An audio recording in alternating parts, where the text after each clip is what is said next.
आज हम बात करेंगे लास्ट वीक में कैसे स्ट्रेटजी बनाएं होम्योपैथिक फार्मासिस्ट एग्ज़ाम के लिए। एक वीक आपके एग्ज़ाम में बचा है, 2 फ़रवरी को आपका एग्ज़ाम होना है, तो आपको अगले 5 से 6 दिन कैसे मैनेज करना है, 5 से 6 दिन को कैसे मैनेज करना है कि आप 2 फरवरी को बहुत अच्छा परफॉर्म कर पाओ। आपको किन बातों का ध्यान रखना है, कैसे सिलेबस को रिवीजन करना है, कैसे एमसीक्यूज़ की प्रैक्टिस करना है इन 5 से 6 दिन में।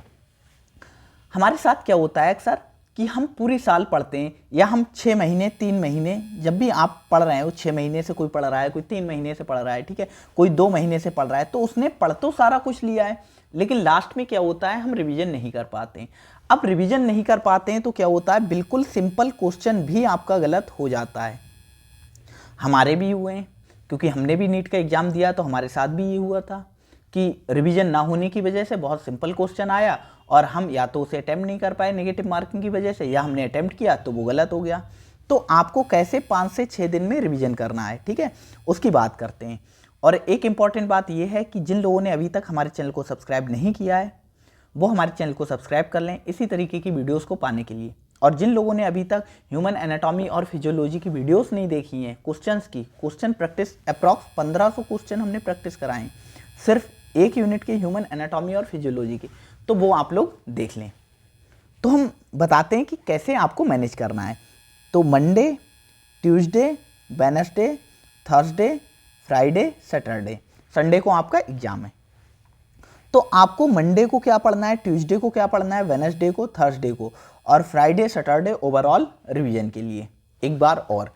तो आपको सबसे पहले क्या करना है, मंडे को क्या पढ़ना है, तो मंडे को आपको पढ़ना है, ठीक है, क्या आपको ड्रग स्टोर पढ़ना है, ड्रग स्टोर जिससे 5 क्वेश्चन आने वाले हैं, ठीक है, ये बहुत छोटी यूनिट है और आप बहुत आराम से इसे कवर कर सकते हो।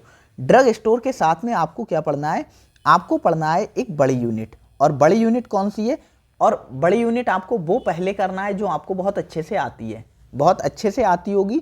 तो आपको बहुत अच्छे से कौन सी यूनिट आती होगी, वो आपको आती होगी homeopathic pharmaceutical chemistry, homeopathic pharmaceutical chemistry. तो ये 15 क्वेश्चन इससे आना है। तो ये 20 क्वेश्चन का सिलेबस आपको कवर करना है मंडे को। आपको अप्रॉक्स 15 से 16 घंटे पढ़ाई करना है, तभी ये हो पाएगा, तभी ये हो पाएगा। और कोशिश करना जो चीज़ें आपने पहले से पढ़ी हैं उन चीज़ों को अच्छे से करें, ठीक है, और जो चीज़ें नहीं पढ़ी हैं तो उन्हें टच मत करना, क्योंकि लास्ट टाइम में जो पढ़ा है वो भी भूल जाओगे नए के चक्कर में। तो जो पहले से पढ़ा है सिर्फ उतने ही पोर्शन को कवर करना है, उतना ही सिलेबस रिवीजन करना है। आपको 15 से 16 घंटे पढ़ना है। ड्रग स्टोर वाली यूनिट को आपको हार्डली 3 से 4 घंटे में ख़त्म कर देना है, इससे 5 क्वेश्चन आएंगे। और कम से कम 10 से 12 घंटे में आपको ख़त्म करना है होम्योपैथिक फार्मास्यूटिकल केमिस्ट्री। तो ये हमारा मंडे का प्लान हो गया। मंडे के बाद ट्यूसडे को आपको क्या पढ़ना है, तो ट्यूसडे को आपको पढ़ना है एक तो human anatomy and physiology, human anatomy and physiology जिससे 15 क्वेश्चन आना है, 15 क्वेश्चन आना है। और आपको पढ़ना है इंट्रोडक्शन, जो होम्योपैथी है, इंट्रोडक्शन होम्योपैथी की जो यूनिट है उससे 10 क्वेश्चन आना है। तो 25 क्वेश्चन का सिलेबस आपको ट्यूसडे को पढ़ना है। आपको यहाँ भी 15 से 16 घंटे पढ़ना है। तो ये इंट्रोडक्शन वाली जो यूनिट है, ये वाली जिससे 10 क्वेश्चन आएंगे होम्योपैथ की, ये आप इजीली तैयार कर सकते हो, क्योंकि ये पोर्शन आपने हमेशा से पढ़ा है और ये पोर्शन आपका मैं मानता हूँ कि अच्छा होगा। तो ये हर पर्सन का, हर बंदे का अच्छा होगा। तो इसे हार्डली आप 4 से अप्रॉक्स 4 घंटे में आप इसे ख़त्म कर सकते हो, 4 घंटे में इसे। और बाकी 10 से 12 घंटे आपको ह्यूमन एनाटॉमी एंड फिजियोलॉजी को देना है। आपके 15 से 16 घंटे आपको पढ़ना है। 25 क्वेश्चन यहाँ हो जाएंगे, 20 क्वेश्चन आपके यहाँ कवर हो जाएंगे। अब आपको वेडनेसडे को क्या पढ़ना है, क्योंकि आपकी 6 यूनिट हैं, हम ये कहें 6 सब्जेक्ट हैं या 6 यूनिट हैं, तो हमने 4 कवर कर ली, 4 कवर कर ली। नेक्स्ट हमारी कौन सी, आपको वेडनेसडे को पढ़ना है क्लिनिकल पैथोलॉजी, हम ये कहें पैथोलॉजी, पैथ पढ़ना है आपको। पैथोलॉजी एंड टॉक्सिकोलॉजी सबसे पहले आपको करना है, 10 क्वेश्चन इसका वेटेज है। और उसके बाद आपको क्या करना है, आपको जो हेल्थ एजुकेशन वाली जो यूनिट है, जिसे कम्युनिटी मेडिसिन या कम्युनिटी एजुकेशन के नाम से भी जानते हैं, उसको आपको तैयार करना है। 10 क्वेश्चन आपको इससे मिलेंगे, 10 क्वेश्चन आपको इससे मिलेंगे। तो ये भी आपको 15 से 16 घंटे पढ़ना है, ठीक है। और इनमें आप मान सकते हो कि आधा आधा टाइम लगा दो, अप्रॉक्स 8-8 घंटे आपको पढ़ना है और तैयार करना है। तो ओवरऑल आपके 10 और 10 20 यहाँ से क्वेश्चन कवर हो जाएंगे। तो 3 दिन में आप पूरा सिलेबस कर लोगे। ये ऐसा नहीं है बहुत आसान है, बहुत हार्ड है, लेकिन अगर आपने 80% भी सिलेबस इस हिसाब से कवर कर लिया तो आप ये मानकर चलो आपकी एग्जाम के लिए प्रिपरेशन अच्छी हो गई है। मैं बता रहा हूँ कि 100% आपको सिलेबस करना है, लेकिन आपका जो पढ़ा हुआ है उसका 80% भी आपने इन 3 दिन में रिवीजन कर लिया तो आपका ये मानकर चलो कि बहुत अच्छा सिलेबस कवर हो जाएगा। तो ये 20 क्वेश्चन यहाँ से आना, ओवरऑल 65 क्वेश्चन हमारे यहाँ हो गए। उसके बाद थर्सडे को आपको क्या करना है? तो थर्सडे को आपको क्या करना है? थर्सडे को आपको पढ़ना है क्या? जीके। जो आपकी जीके आ रही यूपी से रिलेटेड, इसके 20 क्वेश्चंस आएंगे, जीके आपको पढ़ना है। और आपको कंप्यूटर साइंस पढ़ना है, कंप्यूटर साइंस पढ़ना है, इसके 15 क्वेश्चन आएंगे। वही 15 से 16 घंटे आपको पढ़ना है, 15 से 16 घंटे आपको पढ़ना है। और जीके और कंप्यूटर साइंस यहाँ से आपके 35 क्वेश्चन आएंगे। ये बड़ा वेटेज है, ऐसा नहीं है कि कम वेटेज है। और यहाँ से मैं उम्मीद करता हूँ आप इजीली यहाँ से इजीली आप 20 से 25 क्वेश्चंस आप इजीली कर पाओगे। 20 से 25 क्वेश्चंस आप आराम से कर लोगे अगर जिसने जीके और कंप्यूटर साइंस को थोड़ा भी पढ़ा है हिसाब से, तो वो कर लेगा। आपको यहाँ भी बता दें, आप ड्रग स्टोर वाले से मैं मान सकता हूँ कि हर पर्सन 3 क्वेश्चन आराम से ठीक कर देगा। जिसने बिलो एवरेज पढ़ाई की है वो भी 2 से 3 क्वेश्चन कर देगा।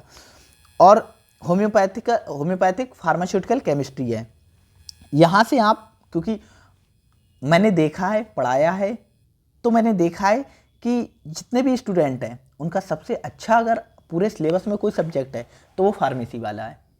फार्मेसी वाला सबका पोर्शन मोस्टली अच्छा है, ठीक है, जितने भी स्टूडेंट आपके एग्जाम दे रहे हैं। तो आप यहाँ से 10 से 12 क्वेश्चन मान सकते हो, लेकिन मैं एवरेज मान रहा हूँ कि 11 क्वेश्चन आप यहाँ से कवर कर लोगे। तो 3 क्वेश्चन यहाँ से, 11 यहाँ से कर लोगे। फिर हमारी ह्यूमन एनाटॉमी एंड फिजियोलॉजी, ये पोर्शन लोगों का वीक होता है, खासकर फार्मासिस्ट वालों का वीक है। आप लोगों का मतलब एवरेज में बता रहा हूँ कि ओवरऑल देखा जाए तो लोगों का ये दिक्कत होती है इसमें, ठीक है। तो मैं मानकर चलता हूँ कि 8 क्वेश्चन आप यहाँ से कर लोगे। और जो इंट्रोडक्टरी होम्योपैथी है, यहाँ से हर पर्सन को 8 क्वेश्चन करना है, क्योंकि ये जो इंट्रोडक्शन वाला पोर्शन है ये आपने बहुत पढ़ा होगा। और 10 में से अगर यहाँ से आप 8 क्वेश्चन नहीं कर पा रहे तो कहीं ना कहीं दिक्कतें हैं। तो 8 क्वेश्चन ये हो गए, 8 क्वेश्चन ये हो गए। फिर पैथोलॉजी टॉक्सिकोलॉजी से आप 6 क्वेश्चन कर लोगे, और ह्यूमन हेल्थ वाली यूनिट है उससे 6 क्वेश्चन आप कर लोगे। तो ये टोटल, और हमारा कंप्यूटर साइंस जीके से आप 20 क्वेश्चन लगा लो। मैं 35 क्वेश्चन की बात की, लेकिन फिर भी 20 से 25 क्वेश्चन एवरेज आप लगा लो कि 22 या 23 क्वेश्चन आप यहाँ से कर दोगे। 23 क्वेश्चन आप आसानी से, अगर आपने जेन्युइन पढ़ाई की है तो आप इतने क्वेश्चन कवर कर सकते हो मिनिमम, इससे ऊपर ही जाएंगे, लेकिन मैंने मिनिमम लेकर किया है।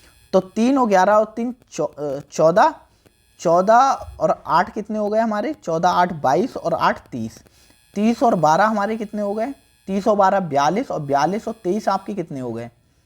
और 42 और 3 45, और 45 और 20 कितने हो गए? आपके 65 क्वेश्चंस हो रहे हैं। आप इजीली 65 क्वेश्चंस कर सकते हो। लेकिन मैं मान रहा हूं कि आपने और 5 क्वेश्चन यहां से कम कर दिए। आपने जो नेगेटिव मार्किंग की, नेगेटिव मार्किंग में 5 क्वेश्चन आपने क्वेश्चंस अटेम्प्ट किए, गलत हो गए, तो 5 क्वेश्चंस का जो एवरेज है वो नेगेटिव मार्किंग में चला जाएगा। फिर भी आपके 60+ क्वेश्चंस रहेंगे, ठीक। और 60+ नंबर या क्वेश्चंस आपके ठीक रहेंगे बिल्कुल करेक्ट, नेगेटिव मार्किंग को हटाकर। तो मैं ये मानता हूं कि आपका सिलेक्शन श्योर है। इससे ज़्यादा कट ऑफ नहीं जाएगी। अप्रॉक्स कट ऑफ 60 के आसपास ही रहना है, 60 के आसपास कट ऑफ रहना है। अगर पेपर के हिसाब से वो होता है, अगर पेपर सिंपल आया तो कट ऑफ बढ़ जाएगी, अगर पेपर एवरेज आया तो कट ऑफ 60+ मुश्किल से ही जाएगी, या 60 के आसपास ही रहेगी। तो ईजिली मैंने आपको बता दिया, अगर आपने जेन्युइन पढ़ाई की है, थोड़ी भी ढंग से पढ़ाई की है, तो आप 60+ आराम से कर सकते हो। हमारे बच्चे 2 दिन, फ्राइडे एंड सैटरडे, तो इन 2 दिन में आपको क्या करना है? तो इन 2 दिन में आपको क्या करना है? आपको फ्राइडे सैटरडे, फ्राइडे को आपको क्या करना है? जो पोर्शन आपका वीक हो, जैसे जो पोर्शन आपको लगता हो कि ये 6 यूनिट है, या मेरी जीके वीक है, या कंप्यूटर साइंस वीक है, ये तो यहीं पढ़ी तो इसका रिवीजन की इतनी दिक्कत नहीं होगी ट्यूसडे को फ्राइडे को करने में। तो आपको क्या करना है?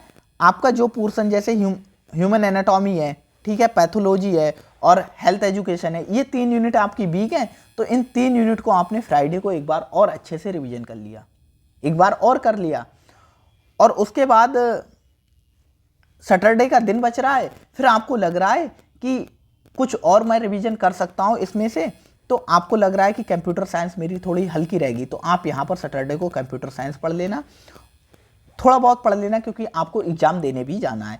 तो ये सैटरडे को आपकी पढ़ाई तो नहीं हो पाएगी, क्योंकि सेंटर पर भी आपको एग्ज़ाम देने जाना होगा।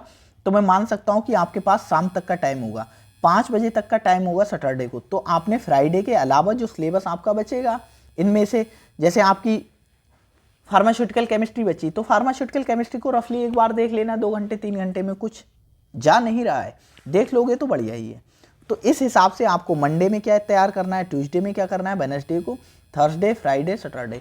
तो हमने 6 दिन की आपको स्ट्रेटजी बता दी। इस हिसाब से आप करोगे तो आप बहुत ईजिली 60+ स्कोर कर सकते हो, अगर आपने पिछले 3 महीने में या 2 महीने में पढ़ाई की है।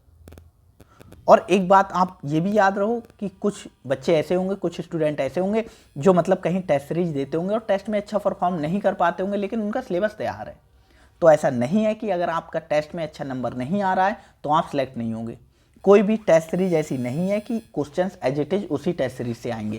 क्वेश्चन आपके एग्जाम में नया होगा बिल्कुल। मैंने बहुत एग्जाम दिए हैं, मैंने 5 साल नीट की तैयारी की थी, 5 साल मैंने एग्जाम दिया नीट का, मैंने भी बहुत टेस्ट दिए हैं। और ऐसा नहीं होता है कि अगर टेस्ट में आप अच्छा परफॉर्म नहीं कर पा रहे हो तो आप सिलेक्ट नहीं होगे। तो अपने आप को मोटिवेट रखें, इन 6 दिन को अच्छे से यूटिलाइज करें और कोशिश करें कि बहुत ज़्यादा डाइवर्ट ना हो, जो पढ़ा है उसी को रिवीजन करें। कोशिश करें कि एमसीक्यूज़ को अब बहुत ज़्यादा प्रैक्टिस ना करें, क्योंकि आपने जो पढ़ा है क्वेश्चन वहीं से आएगा। तो थ्योरी पे ज़्यादा फोकस करें। एमसीक्यूज़ कितने भी लगा लो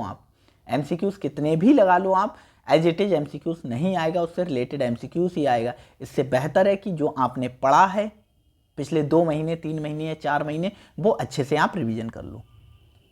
तो मेरा कहने का मकसद इतना ही है कि बहुत अच्छे से पढ़ो, इन 6 दिन को यूटिलाइज करो। तो वीडियो अच्छी लगी हो तो वीडियो को लाइक कीजिएगा, चैनल को सब्सक्राइब कीजिएगा। Thank you.